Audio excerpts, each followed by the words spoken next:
po mga kalingap, what's up? Maulan po na hapon dito po sa Camarines Norte, Daet. So, yun at yung mga ginawa po natin kanina, hindi po tayo nakalabas po dito sa tiny house. So ay naglaba lang muna tayo. Ngayong hapon na to. And at kumusta po? Kumusta po kayong lahat? Kung saan man dakong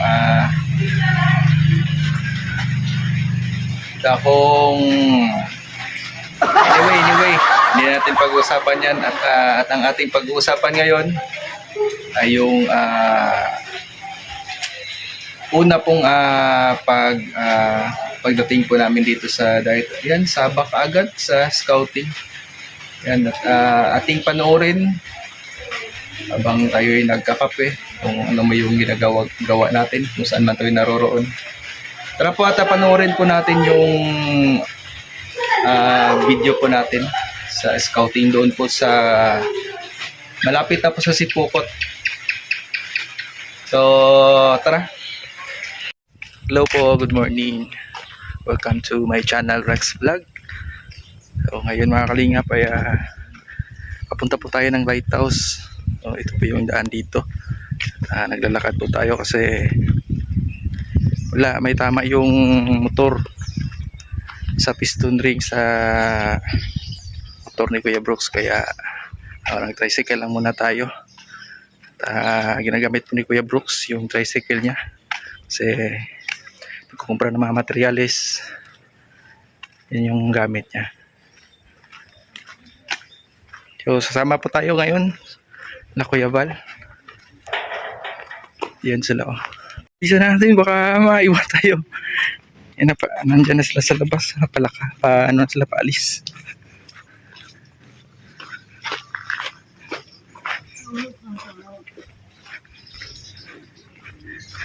Tatay, morning. Ito po.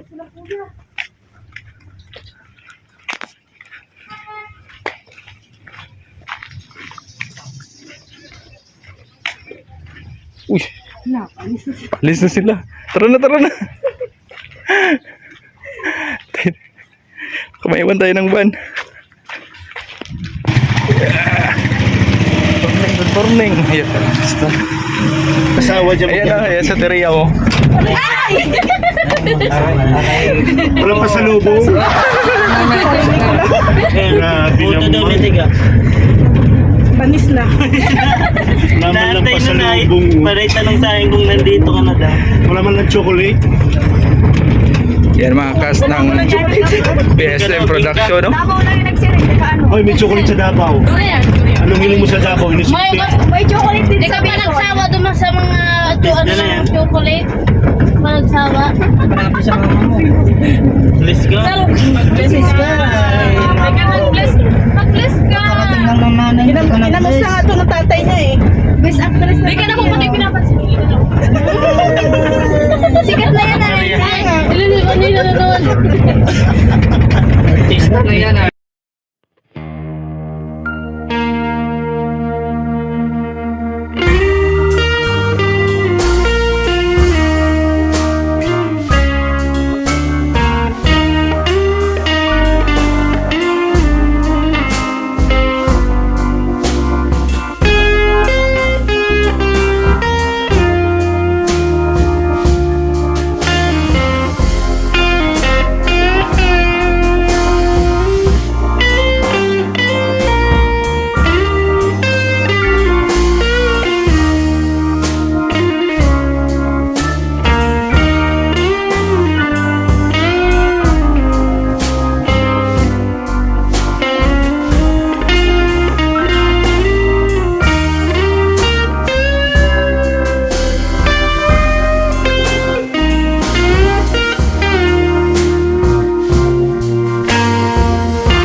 Ayan, mag-scout po tayo ngayon. Bali, dalawang grupo po ang mangyayari. Dalawang grupo dito. Malapit ang spoko. Yung style dyan, meron doon. Dito, sabi sabay. Papunta po dito. Doon. Meron na? Para doon na kita. Alas 3 tayo. Tagal yan, oras. Tapi. Hoy, 3 oras. Ano doon, ano natin? Yes. Kung na kayo magkano siya, basta ano, alas 3. Highway na kayo. Basta hindi ako nag-aano. Basta dito sa ano, Diyan sa pinakabarangay lang. pinakabarangay talaga. Oo, di ba dito ang simbahan, meron diyan chapel na Oo. maliit. Bago makadating ka doon, dito sa kanan meron maliit na bahay. Dito sa kanan. Di halimbawa papunta ka doon andyan ang chapel. Bago ka dumating sa chapel, meron dito katapat pati ng Pero alam mo yung apelido nila, Nay? Hindi ko alam talaga. Nalimutan ko. Iwan ko. Kapit kaanak nito ko. Hindi ko Buti kung andyan si Marika ka, parang ng baka kanina pa hinahanap si Marika ka. Talagang yung pamilya na yun, hirap talaga sa buhay. Hirap talaga sa buhay. Hirap talaga sa buhay. Kasi yung wala mong trabaho. Ang babae naglilinis-linis dyan sa barangay. Kung minsan, sinibili. Basta yung bahay nila, dyan lang malapit sa barangay. Makaalis na kaya ang mahirap dito talaga. May anak na 4. Tapos, naghiwalay siya sa asawa niya kasi ang asawa niya naglalasing man lang. Tapos hindi na sila iniintindi. Di kawawa naman yun. Nakakaalis lang. Nagpunta Yung doon sa... pamilya dito na hirap talaga. Tapos may mga anak na nag-aaral. Oo, may May anak na estudyante pero hindi na nakapag-aral. Kaya hindi na nga nakakapag-aral. Wala na sila dito ngayon. Kaalis lang kasi daw, magtatrabaho daw yung babae sa Naga. Wag ko nga kung nakatrabaho. Sabi ko nga, kinukumusta ko nga. Kasi yung anak niyang parang 17-year-old lang, yung bali ako ang stepmother mo. Pinangasawa anak niya man doon sa una niyang naging asawa ko ngayon. Tapos parang 17 kasi naman po may ako makaka-eskwela. Ay, di maray pang yung mag-agom ng ego. Tapos nag-uuring si babae, si Daraga kaya.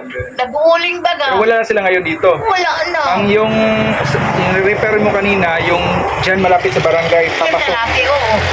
Oo talaga. Yun ang nakikita ko dito. Sige po, maraming salamat. Halimbawa, mapasok kang barangay. Diyan yan ang covered court. Oo. Diba? Sa pinakakanto doon ng covered court, katapat doon. Yung bahay nilang takip-takip kahit Makikita lang yan dyan Oo, sa banda makikita sa basketball court. Sige po. Sabihin mo, Emily ang apelido. Kasi yun talaga ang mahirap. Pero mataba ang babae. Kasi siguro kako, mataba ang babae ka, nagwawalang, hindi mo sa kung saan na lang siya makakain. Oo po. Siyempre, Sa hirap din ng sa buhay. hirap din ng buhay. Yan. Kaya nga. Kaya ganun. Pero talaga kahit mo lang ba, kahit lang, ibig sabihin ko, kahit pangit na bahay basa, halimbawa tiklad, halimbawa kung ganun, hindi kasi mga mayroon, basta makikita mo yan, diyan, hindi naman hindi naman sa Dito. hindi Yung naman mga sa kasamahan namin. hindi naman sa pagmarites diyan, mayroong kukunan ng mga diyan.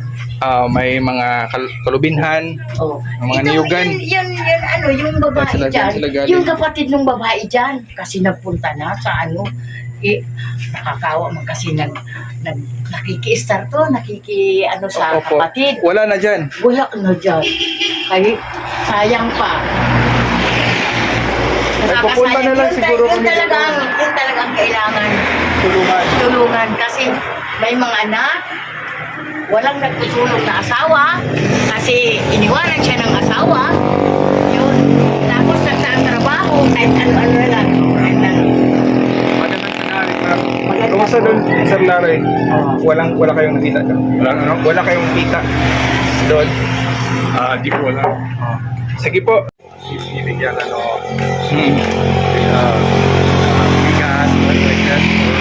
Yun yung sinasabi niya. May naintindihan ka konti? Pero Konti po, yeah. Because very malinaw siya. Tagalog. yeah. So, ayan, yung ni-repair ni ate ay puntahan po natin. Pero malayo pa yung barangay hall dito. Yung dun pa sa unahan. Yung mga kalingap, dun pa. Kami ni Sir Larry, ang kasama ngayon sila Rhea dito din na side. Iba natin makasamaan doon sa kabila.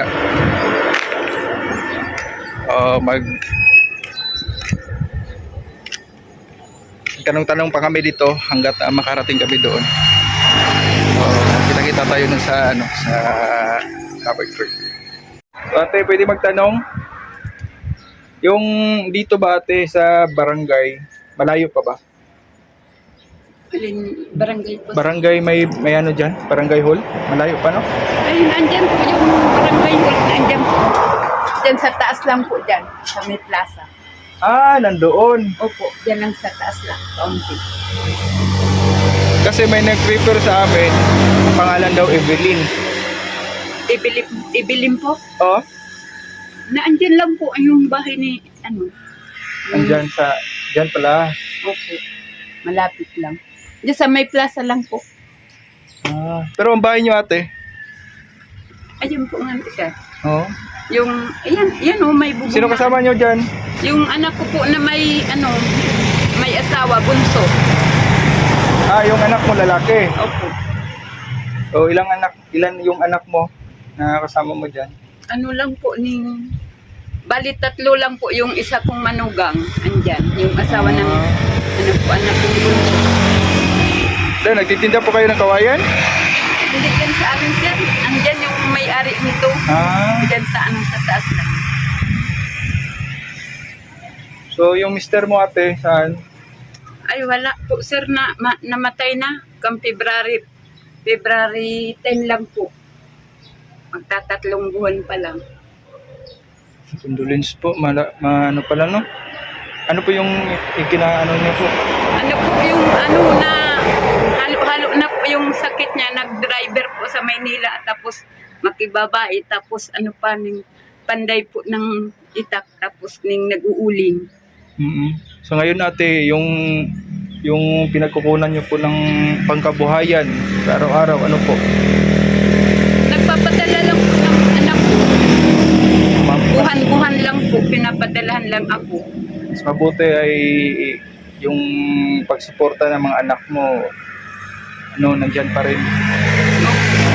Pero wala kang makakilala pa dito ate na iba, yung mga estudyante na may mga maganda pero talagang hindi makapag-aral kasi kapos sa buhay, ganun. May kilala ka ba? Marami dyan po sir, yung mga ibang kaso kaya naman ang mga magulang nila. Oo. Kaya naman Oo, yung iba wala naman. Namamasukan sa mga sa mga Maynila. Saan po yung bahay niyo ate? Ayun lang nga po. Dyan sa may dyan sa... Ayan lang po. Walang-wala talaga kami sir. Bakit? Kung hindi nagpapadala yung anak ko, naghahanap ng ng mabubunutan ng nyug, saka nagagabi-gabi yung anak ko.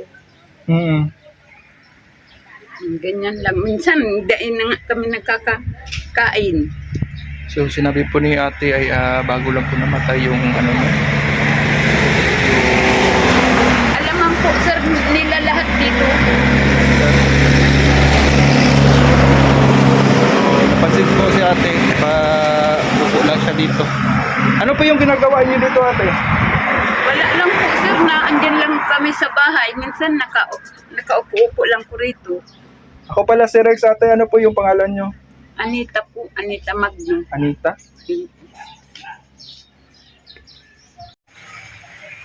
At ayun, at nalobat yung CP natin. At pagpasensyahan nyo po, hindi po natin natapos yung video na yun. So napuntahan ko po yung yung last na video at yung na-refer doon ni Manang. So naputahan ko po yun. So sa tingin ko talagang hindi naman totally ano yung kalagayan nila. Talagang nangangailangan din lang talaga ng tulong. So sana po ay sa susunod ay mabalikan ko sila at mabigyan ng konting tulong, pambigas-bigas. At yun lang po yung makakaya ng ating munting channel. At so yun, at nag-antay pa kami doon nung bali nabutan pa kami ng ulan. Nakauwi naman kami ng daet ng maayos. At yun nga lang ay naubos din yung pwersa namin, no, sa pag-scout. Pero masaya naman po at marami tayong kasama yung mga Kalinga partners, marami po tayong na-scout doon na pwedeng balikan at bigyan po ng kung ano po yung makakaya na tulong na maibibigay po. So yun, at maraming salamat po sa pagsama at panonood po ng ating mga upload videos. Sa mga Kalinga partners natin na palaging nandyan na sumusuporta po sa Team Kalingap. Una po ni Kuya Val Santos Matubang at Ina Vlogs, Kalingap Rob. At sa programang Lingap sa Mahirap, sa mga sumusuporta sa Team Kalingap, maraming salamat po sa walang sawang panonood nyo po sa pagtatangkilik sa mga upload videos po natin. At sa Team Kalingap, no? So yun, at magkikita-kita po tayo sa susunod po nating pagkikita. Ayan, see you mga Kalingap. God bless po sa ating lahat. Peace.